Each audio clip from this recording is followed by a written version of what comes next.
ಜಿಲ್ಲೆಯ ಸಿರವಾರ ತಾಲೂಕಿನ ಅತ್ತನೂರು ಗ್ರಾಮದ ಜನತಾ ಕಾಲೋನಿಯ ಸರ್ಕಾರಿ ಶಾಲೆಗೆ ರಕ್ಷಣೆ ಇಲ್ಲದಂತಾಗಿದೆ ಎಂದು ಅತ್ತನೂರು ಗ್ರಾಮಸ್ಥರಾದ ಮಹಂತೇಶ್ ಆರೋಪಿಸಿದರು. ನಗರದ ಪತ್ರಿಕಾ ಭವನದಲ್ಲಿ ಸೋಮವಾರ ಕರೆದ ಪತ್ರಿಕಾಗೋಷ್ಠಿಯಲ್ಲಿ ಮಾತನಾಡಿದ ಅವರು, ಭೂದಾನಿಗಳು ನೀಡಿದ ಜಮೀನನ್ನು ಜಿಲ್ಲಾ ಮಕ್ಕಳ ರಕ್ಷಣಾಧಿಕಾರಿ ಹನುಮೇಶ್ ಮತ್ತು ಆತನ ಕುಟುಂಬದವರು ಯಾವುದೇ ದಾಖಲೆಗಳು ಇಲ್ಲದೆ ಆ ನಿವೇಶನ ನಮ್ಮದು ಎಂದು ಸುಖಾಸುಮ್ಮನೆ ಖ್ಯಾತೆ ತೆಗೆದು ಶಾಲೆಯ ಕಾಂಪೌಂಡ್ ಗೋಡೆ ನಿರ್ಮಾಣಕ್ಕೆ ಅಡ್ಡಿಪಡಿಸುತ್ತಿದ್ದಾರೆ. ಇವರ ವಿರುದ್ಧ ಕ್ರಮ ಕೈಗೊಳ್ಳುವಂತೆ ಆಗ್ರಹಿಸಿ ಈಗಾಗಲೇ ಮಕ್ಕಳ ಆಯೋಗ, ಶಿಕ್ಷಣ ಇಲಾಖೆಯ ಸಚಿವರಿಗೆ, ಜಿಲ್ಲಾಧಿಕಾರಿಗಳಿಗೆ ದೂರು ಸಲ್ಲಿಸಿದ್ದೇವೆ. ದೂರು ಸಲ್ಲಿಸಿ ತಿಂಗಳು ಕಳೆದರೂ ಸಹ ಆತನ ವಿರುದ್ಧ ಯಾವುದೇ ಕ್ರಮ ಕೈಗೊಂಡಿಲ್ಲ ಎಂದು ಅಸಮಾಧಾನ ವ್ಯಕ್ತಪಡಿಸಿದರು. ದಾನಿಗಳು ನೀಡಿದ ನಿವೇಶನವನ್ನು ಅತಿಕ್ರಮಣ ಮಾಡಿ ಕಾಮಗಾರಿಗೆ ಅಡ್ಡಿಪಡಿಸುತ್ತಿರುವವರ ವಿರುದ್ಧ ಕ್ರಮ ಕೈಗೊಳ್ಳಬೇಕು. ಹನುಮೇಶ್ ಈತ ದೀಶಾ ಕನ್ನಲನಿ ಎಂಬುವವರ ಹತ್ತಿರ ಗುತ್ತಿಗೆ ಆಧಾರದ ಮೇಲೆ ಕರ್ತವ್ಯ ನಿರ್ವಹಿಸುತ್ತಿದ್ದಾರೆ. ಕೂಡಲೇ ಸಂಬಂಧಪಟ್ಟ ಅಧಿಕಾರಿಗಳು ಎಚ್ಚೆತ್ತುಕೊಂಡು ತನಿಖೆ ಮಾಡಬೇಕು. ಲೋಪದೋಷಗಳು ಕಂಡುಬಂದಲ್ಲಿ ಅವರ ವಿರುದ್ಧ ಪ್ರಕರಣ ದಾಖಲಿಸಿ ಅವರನ್ನು ಸೇವೆಯಿಂದ ತೆಗೆದುಹಾಕಬೇಕು ಎಂದು ಈ ಮೂಲಕ ಒತ್ತಾಯಿಸುತ್ತೇವೆ.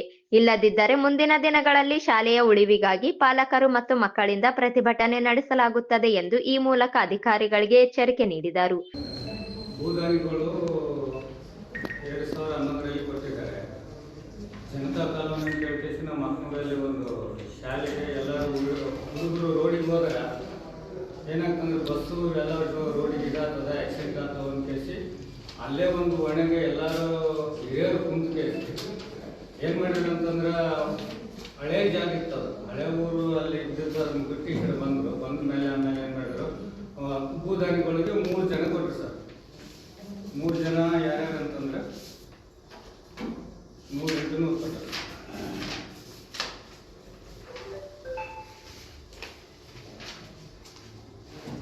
ಸರ್. ತಿಪ್ಪಯ್ಯ ತಂದೆ ಭೀಮಶಪ್ಪ, ಬಸಮ್ಮ ಗಂಡ ಬಸಪ್ಪ, ಬಸವರಾಜ್ ತಂದೆ ಮಲ್ಲಪ್ಪ 100 ಇಂಟು 100 ಜಾಗ ಕೊಟ್ಟಿದ್ದು ಗ್ರಾಮ ಪಂಚಾಯತಿಯಲ್ಲಿ ಈ ಸತ್ತಾಗಿದೆ ಸರ್. ಈ ಸತ್ತಾಗಿದ್ದೇನು ಅಂತಂದ್ರೆ ಅದು ನೆರೆಗದಾಗ ಗ್ರಾಮ ಪಂಚಾಯತಿಯಲ್ಲಿ ಕಂಪೌಂಡ್ ಇಟ್ಟರು, ಸ್ಕೂಲಿಗೆ ಕಂಪೌಂಡ್ ಇಟ್ಟರುಗಳಿಗೆ ಆ ಕಂಪೌಂಡು ಅರ್ಧಕ್ಕೆ ಕಟ್ಟಿದ್ದಾರೆ ಸರ್ ನೆರೆಗೆ. ಇಲ್ಲಿ ಮಕ್ಕಳ ರಕ್ಷಣಾ ಅಧಿಕಾರಿಯಾಗಿ ಕೆಲಸ ಕಾರ್ಯನಿರ್ವಹಿಸುತ್ತಿರುವಂಥ ಹನುಮೇಶ್ ಅವರು ಅವ್ರ ಕುಟುಂಬ, ಅವ್ರ ತಂಗಿ ಮತ್ತು ಉಪಾಧ್ಯಕ್ಷರಾದ ಗ್ರಾಮ ಪಂಚಾಯತಿಯಲ್ಲಿ ಇದ್ರ ಸಲುವಾಗಿ ಅವ್ರು ಏನಂತಾರೆ, ಇವಾಗ ಅಲ್ಲಿ ಕಟ್ಟಕ್ಕೆ ಬಿಡೋರು ಸರ್, ನಮ್ಮದೇ ಸ್ಥಳ ಅಂತಾರೆ, ದಾಖಲಾತಿ ತಗೊಂಬಂದ್ರೆ ತರೋರು. ಇದು ಗ್ರಾಮ ಪಂಚಾಯತಿಯಲ್ಲಿ ಎಲ್ಲ ಈ ಸತ್ತಾಗಿದೆ, ಭೂದಾನಿಗಳು ಕೊಟ್ಟಿದ್ದಿದೆ. ಆ ರಿಲೇಷನ್ ಆತಂತ ಅವ್ರಿಗೆ ಅಣ್ಣ ತಮ್ಮ ಆತ. BO ಅವರು ಮಾವನವ್ರದೇ ಈ ಸ್ಥಳ sir, Manvi BO Chandrashekhar sir ಅವ್ರು ಬಾಮೈದ ಬರ್ಕೊಟ್ಟಾರ ಸರ್. ಅವರು ಸ್ಕೂಲಿಗೆ ಅಂತೇಳಿ ದಾನ ಕೊಟ್ಟಾರ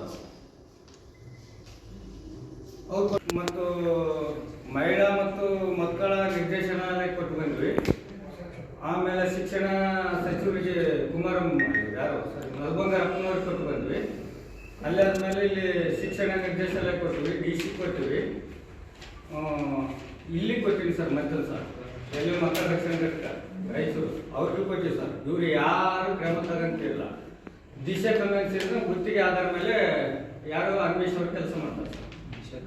ದಿಶಾ ಕನ್ವೆನ್ಷನ್ ಗುತ್ತಿಗೆ ಆಧಾರ ಮೇಲೆ ಮಕ್ಕಳ ರಕ್ಷಣಾಧಿಕಾರಿ ಅವ್ರಿಗೇನಂತಂದ್ರೆ ಇವರೇ ಒಬ್ಬ ಅಧಿಕಾರಿ ಹಾಕಿ ಅಲ್ಲಿ ಮಕ್ಕಳ ರಕ್ಷಣೆಗೆ ಅಡ್ಡುಪಡಿಸ್ತಾರೆ ಅಂತೇಳಿ ನಾವು ಅವ್ರ ಮೇಲೆ ಕ್ರಮ ತಗೊಳ್ರಿ ಅಂತೇಳಿ ಕೊಟ್ಟಿವಿ ಸರ್. ನಾವು ಕೊಟ್ಮೇಲೆ ಸರ್ ಮತ್ತೆ ಇವರು ನಾವು 2-3 ಸಾರಿ ಭೇಟಿ ಮಾಡಿದಂಗೆಲ್ಲ ಇವ್ರು ಏನಂತಾರ, ನಾವು ನೋಟಿಸ್ ಕಳಿಸ್ತೀವಿ, ಅವ್ರಿಗೆ ನೋಟಿಸ್ ಕಳಿಸ್ತೀವಿ, ನೀವು ತಡಿಬೇಕು ಇನ್ನೊಂದು ಸ್ವಲ್ಪ ದಿವಸ ಅಂತಾರೆ ಸರ್. ನಾವು ಕೊಟ್ಟದ್ದು ಡಿಸೆಂಬರ್ 8ನೇ ತಾರೀಕು ಬೆಂಗಳೂರು ಕೊಟ್ಟಿವಿ ಸರ್. ಇಲ್ಲಿ 7ನೇ ತಾರೀಕು ಕೊಟ್ಟಿವಿ ಸರ್.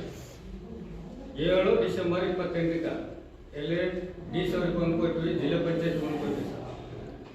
ಅವರು ಎಲ್ಲರೂ ಇದು ಪಂಚಾಯತ್ ಆಡಳಿತ ಮೇಲೆ ಕೊಟ್ಟಾರ. ಪಂಚಾಯತ್ ಆಡಳಿತನು ಯಾವುದೇ ರೀತಿ ಕ್ರಮ ತಗೊಂಡಿಲ್ಲ ಸರ್. PDO ಮಮತಾ ಅವರು ಇದೇ ಹೇಳ್ತಾರೆ ಸರ್. ನೋಟಿಸ್ ಉತ್ತರ ತಗೊಳ್ತೀವಿ, ಅವರಿಂದ ಉತ್ತರ ತಗೊಂಡ್ವಿ, ಅವರಿಂದ ನಾವು ಉತ್ತರ ತಗೊಳ್ತೀವಿ, ಅದಾದ ಮೇಲೆ ನಾವು ಅವ್ರ ಮೇಲೆ ಆಕ್ಷನ್ ತಗೊಳ್ತೀವಿ ಅಂತ ಹೇಳ್ತಾರೆ. ಕ್ರಮ ಅವರು ಯಾರು ಹೋಗಿ ಅನ್ವೇಷಣೆ ಯಾರು ಬೇಕಾಗಿಲ್ಲ ಸರ್. ಅವ್ರು ಟೋಟಲ್ ಈಗ ರಾಜಕೀಯ ಅವ್ರು ಕೂಡ ಫೋನ್ ಮಾಡಿಸ್ತಾರೆ ಅವರು ಆಫೀಸರ್ಗಳಿಗೆ. ಅವರು ಅದೇ ಕಾರಣದಿಂದ ಅವರು ಇಂಜರಿ ಆಗೈತೆ. ನೆಕ್ಸ್ಟ್ ಸರ್ ನಾವು ಇವಾಗ ನಮ್ಮ ಕಾನೂನು ಸಲಹೆ ತಗೊಂಡ್ ಕೇಸಿ ಈಗ ಕೋರ್ಟಿಗೆ ಹಾಕ್ತೀವಿ ಸರ್, ಒಂದು ಇಲ್ಲ ಲೋಕಾಯುಕ್ತರಿಗೆ ಹಾಕ್ತೀವಿ, ಇಲ್ಲ ಧರಣಿನ ಹಾಕ್ತೀವಿ ಸರ್. ಇವು ಮೂರಲ್ಲಿ ಯಾವ್ದೋ ಒಂದು ಮಾಡ್ತೀವಿ ಸರ್. ಈಗೆಲ್ಲ ಸ್ಟಾರ್ಟ್ ಈಗ ಸರ್ ಬಸಪ್ಪ ಅಂತ ಹೇಳಿದ್ದಾರೆ ಇಲ್ಲ ಸರ್, ಅವ್ರ ರಿಲೇಷನ್ ಅಲ್ಲ, ಇವ್ರು ಅನ್ಸುತ್ತಾರೆ ಸರ್. ಅಲ್ಲಿ ಹೋಗೋಣ ಅವ್ರ ತಂಗಿಯವರು ಹೆಣ್ಮಕ್ಳು ಬಿಟ್ಟು ಬಿಡ್ತಾರೆ. ಅವ್ರ ಹೆಣ್ಮಕ್ಳು ಕೂಡ ಯಾರು ಜಗಳ ಆಡೋದಿಲ್ಲ, ಬಿಟ್ಟು ಬಿಡ್ತಾರೆ ಸರ್. SDMC ಅವರು ಆಗ ಸರ್, ಅವ್ರ ಅಧ್ಯಕ್ಷರು ಇವತ್ತು ಬೆಳಗ್ಗೆನೂ ಕರೆದು ಬಂದಿರಿ ಸರ್, ಅವ್ರು ಬರಲಿಲ್ಲ. ಅಲ್ಲಪ್ಪ ನಮ್ಗೆ ಯಾಕೆ ಬೇಕು ಜಗಳ ಅಂತ ಸರ್. ಇಲ್ಲಿ ಜಗಳ ಆಡೋದೇನಿಲ್ಲ ಸರ್, ಇದು ನನ್ನ ಮಕ್ಕಳಲ್ಲಿ ಓದ್ತಾರೆ ಸರ್, ನೋಡ್ತೀವಿ. ಇವತ್ತೇನಾಗ್ತದ ಸರ್, ಈ ಜನತಾ ಕಾಲೋನಿ ಇವರು ದಾನ ಕೊಟ್ಟದ್ದು, ಇವರು ಮತ್ತೆ ವಯಸ್ಸಪಡಿಸಿದ್ರೆ ಅಂದ್ರೆ ಅಲ್ಲಿ 2 ಎಕರೆ ದಾನ ಕೊಟ್ಟ ಸರ್ ರೋಡ್ಗೆ, ದೊಡ್ಡ ಹಿರಿಯ ಪ್ರಾಥಮಿಕ ಶಾಲೆ. ನಾಳೆ ಆ ಶಾಲೆನೂ ಅವರು ದಾನ ಕೊಟ್ಟವ್ರು ಇದೇ ತರ ಮಾಡಿದ್ರಂದ್ರೆ ಇನ್ನು 10 ಗೌರ್ಮೆಂಟ್ ಶಾಲೆಯಲ್ಲಿ ಇರ್ತದೆ ಸರ್. ಇದು ಬಿಟ್ಟು ನಮ್ಮ ಮಕ್ಕಳ ಸುಮ್ಮನೆ ನಾವು ತಗೊಂಡು ಎಲ್ಲ ನಮ್ಮ ಕೂಲಿ ಕರ್ಕೊಂಡು ಹೋದ್ರೆ ಬದುಕೈತಲ್ಲ. ಈಗ ನಮ್ಮ ಕೈಲಿ ಪ್ರೈವೇಟ್ ಸ್ಕೂಲ್ಗೆ ಓದ್ಸಕ್ಕಾಗಲ್ಲ ಸರ್. ಈ ಸಂದರ್ಭದಲ್ಲಿ ಬಸವರಾಜ್, ಮಲ್ಲಿಕಾರ್ಜುನ, ಸಂದೇಶ್, ಸುದರ್ಶನ್, ಶಾಂತು, ಶಿವರಾಜ್ ಸೇರಿದಂತೆ ಇತರರಿದ್ದರು.